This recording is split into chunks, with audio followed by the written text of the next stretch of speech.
I'm just going to rip the Band-Aid off because I've retaken this like 10 times now. Essentially, I was having an affair with a man who's married to a Victoria's Secret model. At the time, I was young, I was naive, and I mean, quite frankly, I feel exploited. I wasn't in the scene like I am now. Oh, you are now, Sumner. With over 21 million views on this video, Instagram model Sumner Stroh created a lasting memory for Maroon 5 frontman Adam Levine.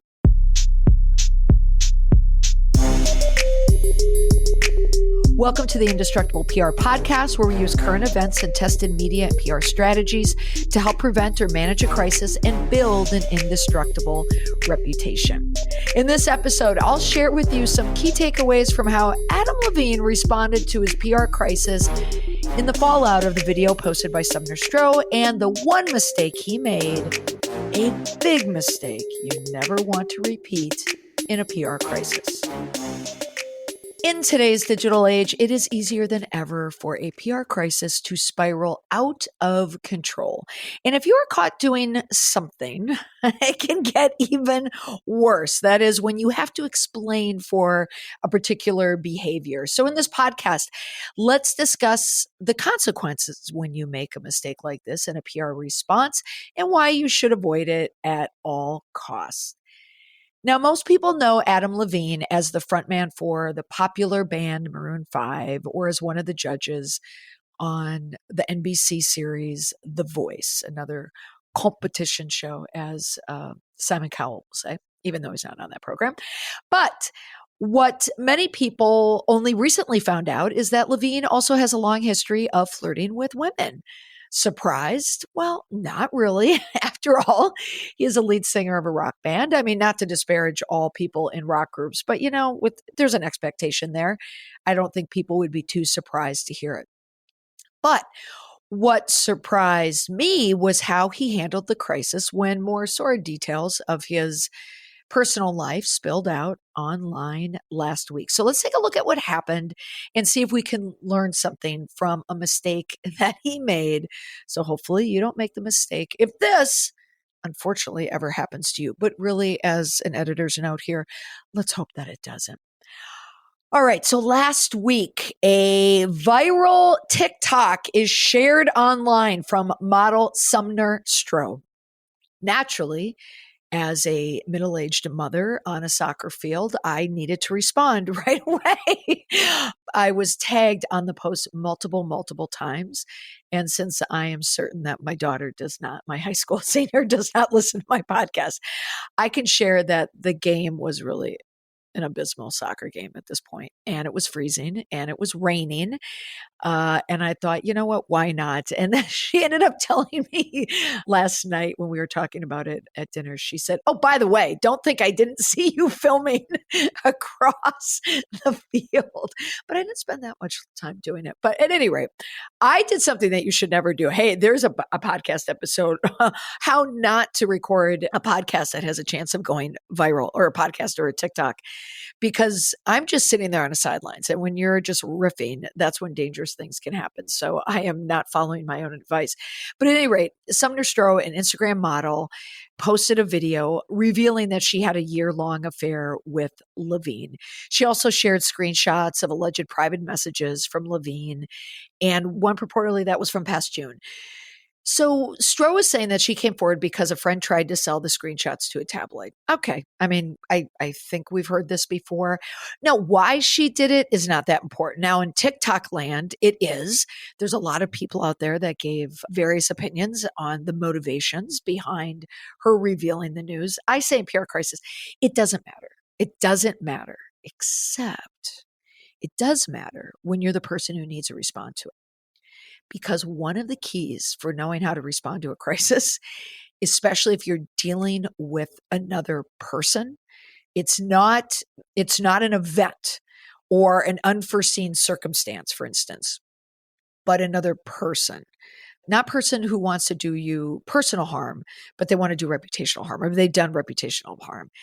It is incredibly helpful to understand what they're thinking and what their motivations are. Like, what's the intent behind putting out this information? I think it's incredibly important to do that if I were responding in this manner with a client. Well, once this TikTok post went viral, Sumner started to respond to the thousands of comments. So she created a part 2 video, which I think was a mistake. And it's understandable, because when you need to correct something that's already out there, it's already gone viral, the only way you can correct it, you can't pull it down. You just have to come up with a follow-up, like a course correction. But what she ended up doing in this video was discussing hindsight and initially what she wanted to do, to talk about how remorseful she felt and how embarrassed and disgusted she was. She didn't want people to look at it and be like, oh, she's playing the victim. And here's where I start to believe Sumner Strode. Now, why this matters is because Levine's team needs to determine who they're up against, who the opponent is against, who they're up against. And in a parallel work environment, I was doing the same thing in my job with a client. We were trying to get into the head of their opponent. I mean, it was literally happening at the same time that I was analyzing what was happening with Adam Levine and Summer Stroh. I was doing the same thing with a client who was dealing with a former employee who was creating a lot of noise in their business. And so what I needed to do was get in the head of this person and try and predict what they were going to do and what they were thinking. How much strength did this person have? Like, I was looking like what was fueling this person and how could we stop it? And I was doing the same thing in my analysis with Sumner Stroh and the response with Adam Levine. So I'm going to read the post, the response that Adam Levine posted, what was good about it, what wasn't so good about it. But before I do that, here's an important part of this crisis that I tried to express in my post, which was this. And I got a lot of pushback. I want to be very clear there. I had stated in a response that, step one, you all know, you have to acknowledge what happened. You have to tell the truth. What happened? You don't want to wordsmith too much, no euphemisms. Like, you just have to, as in the words of Sumner's story, you have to rip off the Band-Aid. You have to tell the truth because you need to get through it. It's the only way you can get through it. Otherwise, people are going to pick everything you say apart. And if they have to pick things apart to try and figure out what you're trying to say, then it's not a good statement. Simple as that. But you have to also look at the motivation. And I had stated that Sumner Stroh, this Instagram model, was a victim, along with Adam Levine's wife. Oh, I forgot to mention, he's married, has kids, he has one on the way. You still need to show remorse for hurting someone. So the pushback that I got was, she doesn't deserve an apology. She's the one who did it. She knew he was married. Blah, blah, blah, blah, blah, blah, blah. I get it. Yeah. But she's still hurt, right? And what this does is people do not jump on TikTok and blow up a guy's life and blow up their life. It's like a hand grenade that she's like having two hand grenades. She threw one at Adam Levine and then she kept one in her hand. Okay. You don't do that unless there's a reason. Okay. So Adam Levine did something to her off the page that no one knows about. He did something. It could have been as simple as ghosting her, but he could have done something else. And I had said in my TikTok post that it felt like it was a redux of Matt Lauer with the producer. I had a podcast episode. God, I feel like I'd said about him recently too. But it sounded like he ghosted the producer. And the producer said, oh yeah? Okay, well, I will put my reputation online just to out you, to bring you down. Because that's what happens when people get angry. Same thing with my client. When someone is so angry, they need to let it out and they need to do something so you feel their pain. And that's what they do. And so this is what happens in these PR crises. They want the person to feel the same pain. And that's why I felt that he needed to show some remorse to her for whatever he did. He could have very easily have said, for the hurt that I've caused, not only Sumner, others, whatever. So that's why I said that. It's not that she's completely exonerated from what she did. I mean, clearly she had an affair with a married man. I mean, she kind of got what she deserved, right? Isn't that what the term just desserts comes from? There's a consequence to that, and she's paying it. But he did something to her. So let's read the statement from Adam Levine. So this is what I noted in this statement. One, let's do the background. I'd said on my TikTok, there are two things to look here for. Usually in a statement, I look at the forensics of the statement, the who, what, why, where, and when. Where was it posted? Why? Let's look for any clues into what was really going on. Like, what are they really attempting to do here? And the second piece is the intent. Like, are they trying to show full remorse, accountability? Are they just trying to get through it? Are they lying? What is the intent? So let me read the statement. It's brief and tell you what I think. Now, first of all, let's talk about where it was posted. It was posted to Instagram, not just Instagram like the grid where people could go to it, like you could go to it today. Instagram stories, which means it was posted and now it's gone after 24 hours. Now, you can just Google it and will show up in many places. But the stories is going to disappear. This also means there is an ability for anyone to leave a comment. So we're not going to see hundreds and hundreds and thousands of comments blasting Adam Levine. Same thing with Twitter. You're removing the comment ability. So instead of having an Instagram post or Twitter post where it says like removing comments, well, in Instagram, where you turn off comments, stories doesn't allow the feature to even exist at all. So people will have to comment off platform, which is an ideal, very strategic move. Even though we know it's going to get picked up in a lot of different places. It's also made for one social media graphic, so you don't have to say a lot of words, right? If you were releasing a statement in like a press release format, if it's a media statement and it gets shared, then you just copy and paste. It can be paragraph long. In this case, it was only 2 paragraphs. Let me read it. This is from Adam Levine. Quote, "A lot is being said about me right now, and I want to clear the air. I use poor judgment in speaking with anyone other than my wife in any, all caps, kind of flirtatious manner.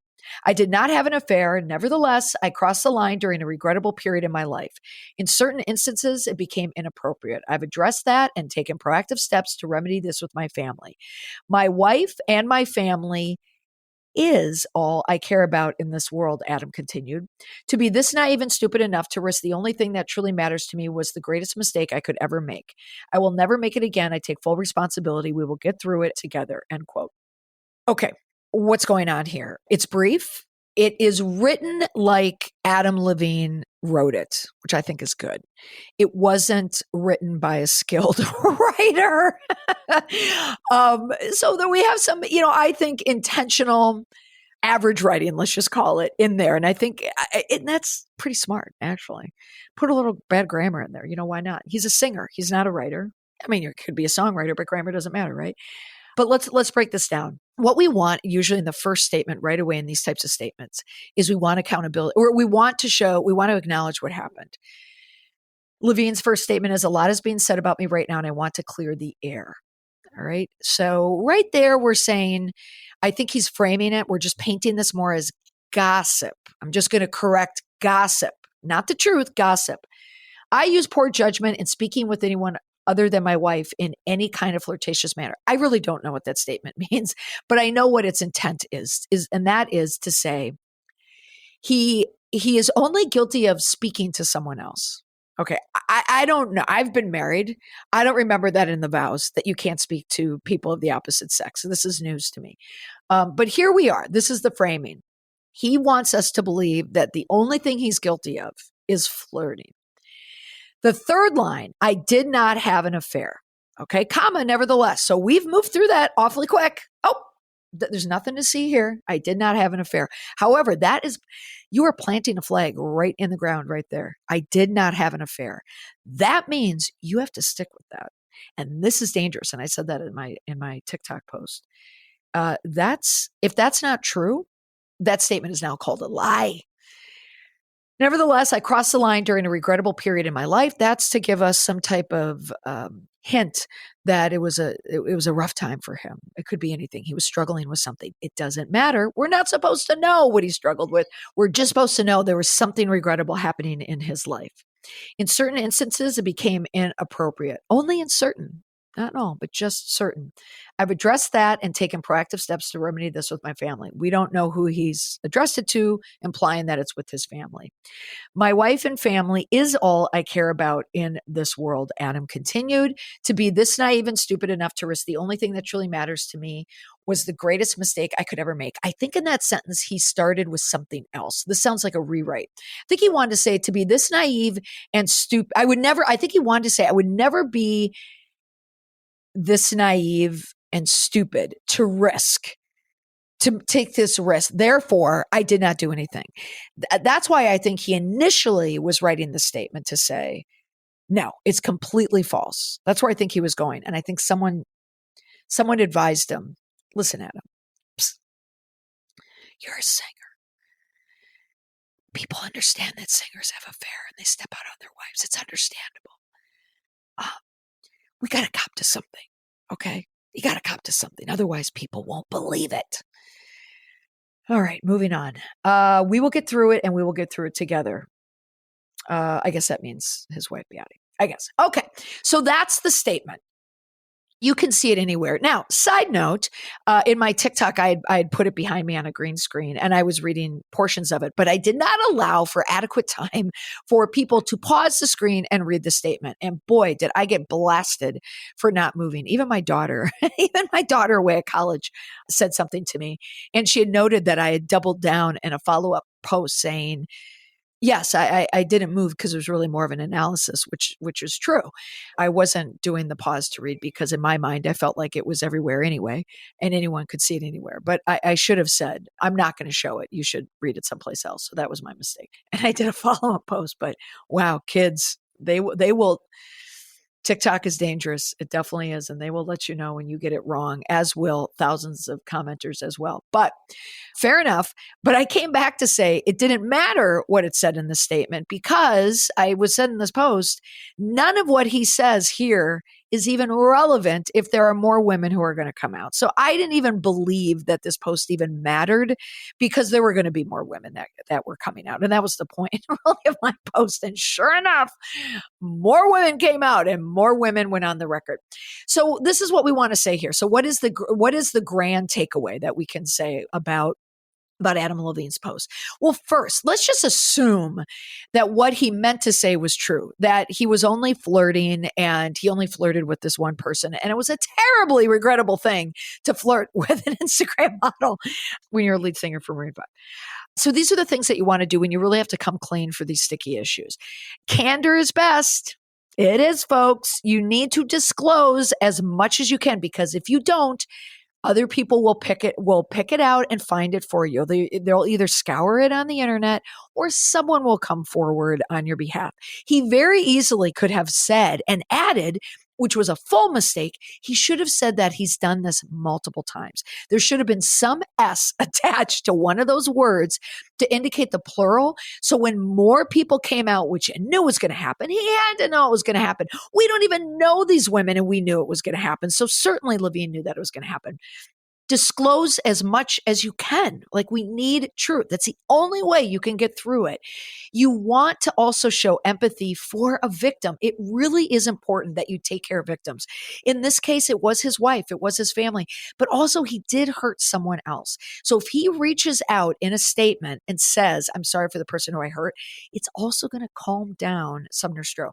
Now, what I think, and I don't know, I'm not basing this on anything else other than pure strategy. I think his team paid her off or likely did something to make her go away, just to contain it. That's why we're not hearing from her. Or as of this recording, we haven't heard anything from her. That may change by the time this comes out next week. But he also needs to show some type of restitution or penance. And we really, in what he's learned, it doesn't sound like there's a lot of self-reflection going on there, which is fine. Okay, whatever. He's a rock star. And this is why he gets somewhat of a pass. Adam Levine, before all these other people came out, because the model followed up with a second post, she diminished her credibility a bit. So that allowed him an avenue to kind of wait out the response. So it took him a while to respond.